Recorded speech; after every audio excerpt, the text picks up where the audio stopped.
ब्रेकनंतर आपल्या सर्वांचं पुन्हा एकदा स्वागत। शिवसेना खासदार रवींद्र वायकरांच्या गाडीचा किरकोळ अपघात झालाय।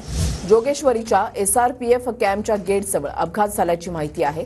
अपघाताच्या वेळेला वायकर गाडीमध्ये असल्याची माहिती समोर आली आहे। सुदैवाने अपघातामध्ये कुणालाही दुखापत झालेली नाही। मुंबई पश्चिम द्रुतगती महामार्गावर SRPF कॅम्पच्या समोर खासदार रवींद्र वायकर यांची गाडी आणि आयसर या गाडीमध्ये एक किरकोळ अपघात झाला आहे। त्याचमुळे रवींद्र वायकर यांच्या गाडीचं दरवाजाचं नुकसान झालं आहे। तर समोर आयसर गाडी आपण पाहत आहात। आयसर गाडीचं ही पार्ट आहे जे त्यांचं गाडीमध्ये घुसलं, त्यामुळे त्यांचं गाडीचं दरवाजाचं नुकसान झालं आहे। याच्यामध्ये कुठल्याही प्रकारचं नुकसान झालेला नाही आहे। तर कुठल्याही प्रकारचं सुदैवाने दुखापत झालेला नाही आहे।